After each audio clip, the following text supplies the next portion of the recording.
반갑습니다. 저희 스포츠 뉴스 채널을 찾아주신 구독자 여러분, 오늘은 대한민국 축구의 상징과도 같은 존재, 손흥민 선수와 관련된 다채로운 이야기들과 앞으로의 전망에 대해 깊이 있게 분석해보는 시간을 갖도록 하겠습니다. 손흥민 선수는 현재 프리미어리그의 토트넘 호스퍼에서 활약하고 있습니다. 토트넘 유니폼을 입고 있는 현 시점에서 이번 유럽 축구 시즌은 공식적으로 막을 내렸으며, 선수들은 약 2달 하고도 보름가량의 달콤한 휴식기와 시즌 전 준비 기간을 통해 2025-2026 시즌을 맞이할 채비를 하게 됩니다. 다음 시즌의 시작과 그 이후의 스케줄은 6월 18일 야간에 공표될 예정입니다. 그렇다는 것은 대략 보름 정도의 시간이 남았다는 의미겠죠. 손흥민 선수가 그 시점까지 토트넘의 선수 명단에 계속 이름을 올리고 있을지는 장담하기 어렵습니다. 그 배경에는 그의 이적 가능성에 대한 이야기가 끊이지 않고 흘러나오고 있기 때문입니다. 해당 이적 관련 소문들은 구단 측에서 손흥민 선수를 다른 팀으로 보낼 의향이 있는지 혹은 그렇지 않은지에 대한 문제입니다. 이렇게 표현하면 안 되겠군요. 좀 더 정확히는 손흥민 선수 본인이 토트넘을 떠날 결심을 할 것인지 아니면 팀에 남을 것인지의 문제입니다. 현재까지 공신력 있는 언론사나 명망 있는 기자들을 통해 여러 구단으로부터 공식적인 영입 제안이 쇄도하는 그런 상황은 아닙니다. 주로 신뢰도가 낮은 이른바 가십성 매체들에서 손흥민 선수를 사우디아라비아 리그로 이적시킨다거나 사우디의 여러 클럽이 그에게 관심을 보이고 있다는 내용의 기사들이 대부분을 차지하고 있습니다. 손흥민 선수는 대한민국 국가대표팀의 주장으로서 다가오는 북중미 월드컵 본선행 티켓을 수월하게 확보하느냐, 아니면 온갖 비난을 감수하며 어렵사리 본선에 오르느냐 하는 중대한 갈림길에서 이제 최종 2차례의 경기를 앞두고 있습니다. 그리고 잠깐의 휴식을 취한 뒤 유로파 리그 우승컵을 들고 한국을 찾는 토트넘의 각종 행사에 참여할 예정이며, 뉴캐슬 유나이티드와 K리그 올스타팀과의 친선 경기도 소화할 예정이므로 적어도 그때까지는 토트넘 선수 신분을 유지하는 것이 명백한 사실입니다. 그 이후에는 아스널, 독일의 강호 바이에른 뮌헨, 그리고 유럽 챔피언스 리그 정상에 오른 파리 생제르맹과 격돌하는 슈퍼컵 경기를 치른 후 본격적인 새 시즌에 돌입하게 됩니다. 만일 토트넘 구단이 손흥민 선수의 이적을 허용한다면 그 시점은 아마도 뮌헨과의 경기나 슈퍼컵 경기 직전이 되지 않을까 예상됩니다. 손흥민 선수가 토트넘에 잔류할지 여부를 단언하기 어렵다고 말씀드린 까닭은 근래 일부 보도에서 토트넘의 지휘봉을 잡고 있는 안제 포스테코글루 감독의 경질 가능성이 제기되었기 때문입니다. 심지어 한 매체에서는 이미 감독직에서 물러났다는 식으로 보도하기까지 했습니다. 물론 이 또한 매우 신뢰도가 높은 정보 출처는 아닙니다. 그럼에도 불구하고 팀 내부적으로 감독 거취에 대한 심도 있는 논의가 오가고 있다는 분위기는 감지되는 듯합니다. 현재 안제 감독은 개인적인 휴가를 보내고 있으며, 다니엘 레비 회장은 업무차 해외에 머무르고 있다는 소식이 전해졌습니다. 일반 팬들의 기대와는 대조적으로 손흥민 선수는 유로파 리그 우승 직후 인터뷰에서 안제 감독에 대한 공개적인 신뢰와 지지를 표명한 바 있습니다. 더불어 안제 감독이 직접 손흥민 선수를 팀의 주장으로 선임하였고, 지난 2시즌 동안 팀을 성공적으로 이끌었습니다. 지난 2년간 수많은 어려움과 변화가 있었지만 안제 감독의 지도 철학을 따랐던 모든 선수들은 하나의 목표를 향해 똘똘 뭉쳐 하나의 팀으로서 값진 유로파리그 우승이라는 위협을 달성했습니다. 선수단 내 불화설 같은 부정적인 소식도 거의 들리지 않았습니다.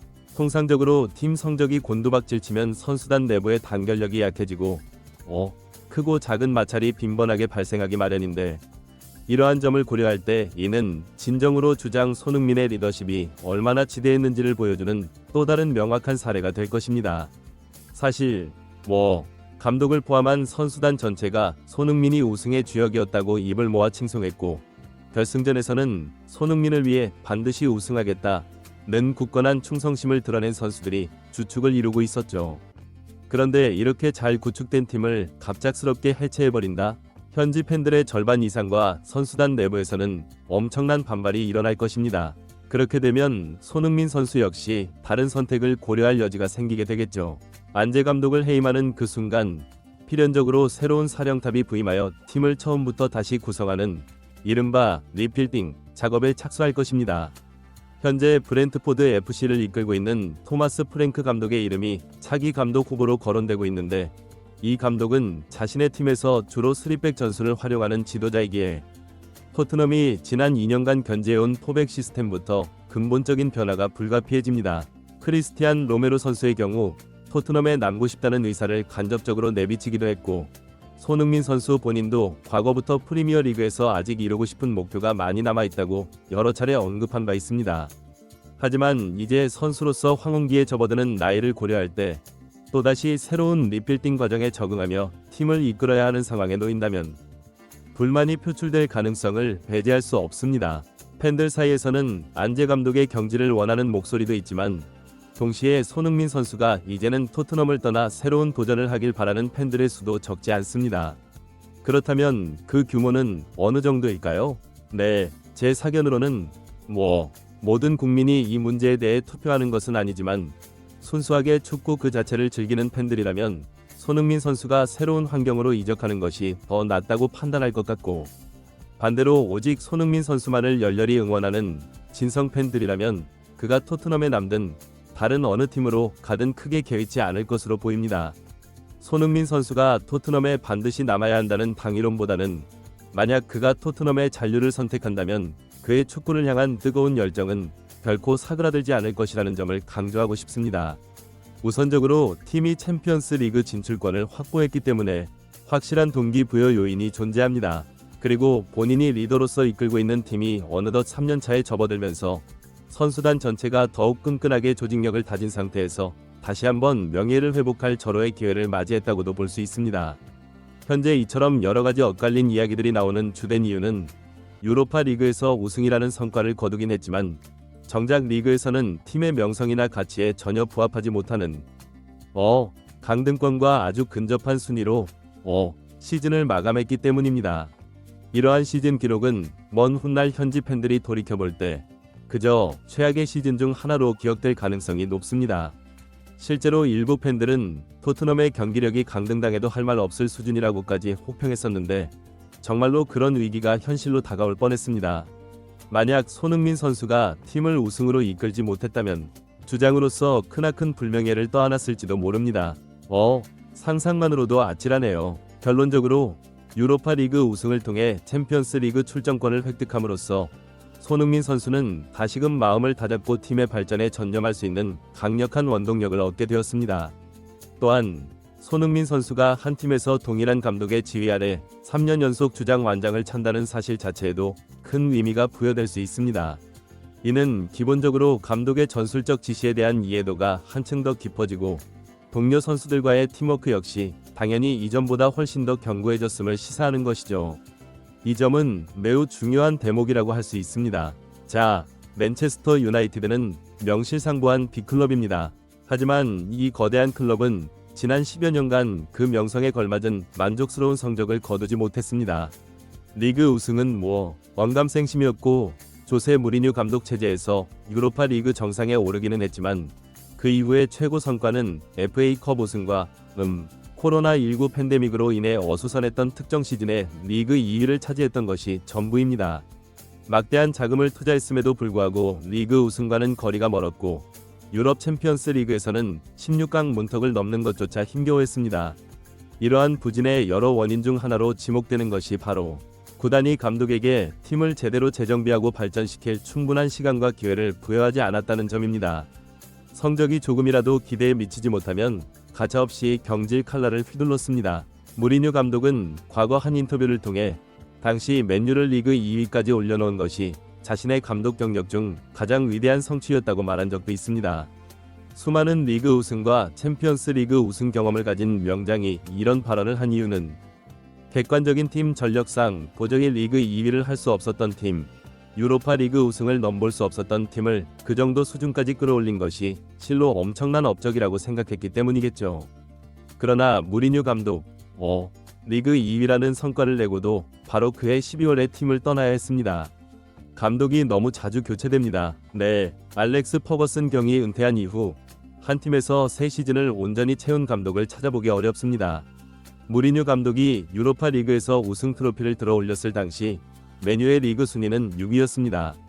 그때도 막대한 이적료를 쏟아붓던 맨유가 전 세계적으로 인기 구단 순위에서 항상 상위권을 차지하는 맨유가 고작 리그 6위에 머무른다는 것은 상당한 굴욕으로 여겨졌습니다.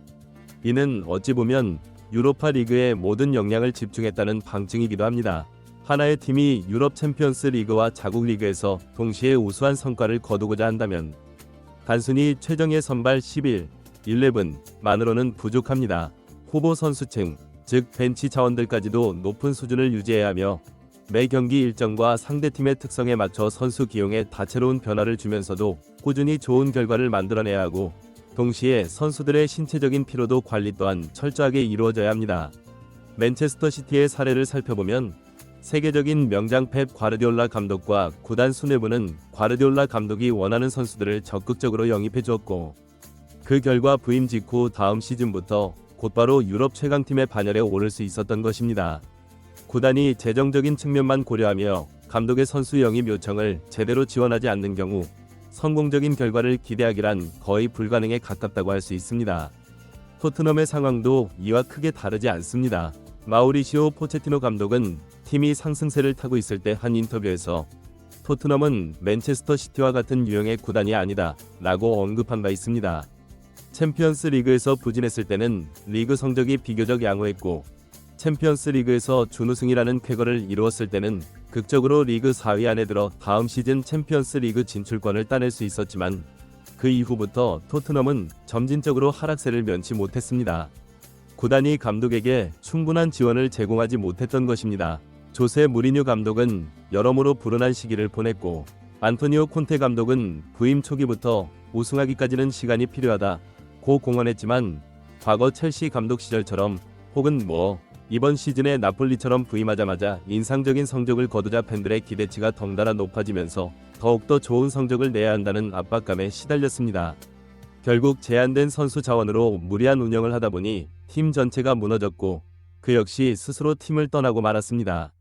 이러한 패턴이 반복되는 토트넘이라면 당연히 만족스러운 성적이 나오기 어렵겠죠. 하지만 지금의 토트넘에게는 중요한 기회가 찾아왔습니다. 바로 안제 감독 체제의 세 번째 시즌. 손흥민 선수가 선수로서 절정의 기량을 발휘하기 시작한 이후 처음으로 맞이하게 되는 의미 있는 국면입니다. 팀의 몇몇 핵심 포지션에는 유럽 유수의 빅클럽들과 견주어도 손색이 없는 훌륭한 선수들이 포진해 있습니다. 이는 안제 감독 부임 이후 지난 2년간 꾸준히 선수 영입을 진행해온 노력의 결실이라고 할 수 있습니다. 매 시즌 구단이 허용하는 재정적 한도 내에서 선수단 보강에 투자를 지속한다면 다시 말해 팀의 전체적인 전력을 한 단계 더 끌어올릴 수만 있다면 챔피언스 리그와 국내 리그를 병행하면서도 이전보다 훨씬 더 안정적으로 좋은 성적을 유지할 수 있게 될 것입니다. 현 시점에서 토트넘에게 너무 이상적인 시나리오를 기대하기보다는 딱 3포지션 정도만 즉시 전력감으로 활용 가능한 수준급 선수를 보강한다면 토트넘은 분명 지금보다 훨씬 더 나은 성적을 거둘 수 있을 것이라고 생각합니다. 그래야만 고질적인 문제로 지적되어 온 선수들의 줄부상 문제도 어느 정도 해결될 수 있겠죠. 안제 감독 역시 팀이 설정한 목표를 달성하기 위해 선수들에게 높은 강도의 훈련을 요구할 수밖에 없었을 것이고 일부 선수들은 팀의 평균적인 수준을 넘어서는 자신의 기량의 110%를 발휘하려다 보니 오히려 부상 빈도가 잦아지는 악순환이 발생했던 것으로 보입니다. 안제 감독이 경기를 운영하는 전략이나 방식이 계속해서 진화하고 있다는 사실은 아마 팬 여러분들도 인지하고 계실 겁니다. 때로는 선수들의 개인 기량 부족으로 인해 다소 지루한 경기가 펼쳐지기도 했지만 최정예 멤버가 가동되었을 때는 실리적인 축구를 통해 결과를 만들어내는 경기도 분명히 있었습니다. 안제 감독은 현재 보유하고 있는 선수단에 더해 2-3명 정도의 잠재력과 실력을 겸비한 젊은 피, 가령 크리스탈 팰리스의 에베레치 에제 같은 유형의 선수를 영입할 수만 있다면 팀 전력이 비약적으로 상승할 것이라는 점은 의심의 여지가 없을 겁니다. 단순히 몸값이 저렴한 선수를 영입하는 것은 솔직히 개인적으로는 다소 회의적입니다. 손흥민 선수도 이제는 경기당 60분에서 70분 정도를 소화하고 때로는 교체 자원으로 투입되어 30분가량만 뛰는 방식으로 시즌 전체를 운영해야 할 필요가 있으며 진정으로 필요한 포지션에 확실한 선수를 추가로 영입해서 우리 캡틴 손흥민 선수의 의미 있는 세 번째 시즌을 성공적으로 만들어가는 것이 가장 바람직한 방향이 아닐까 생각합니다. 네, 이 문제에 대한 여러분의 생각은 어떠신지 정말 궁금합니다. 댓글을 통해 다양한 의견 남겨주시고 영상이 마음에 드셨다면 좋아요 한 번씩 눌러주시면 감사하겠습니다. 고맙습니다.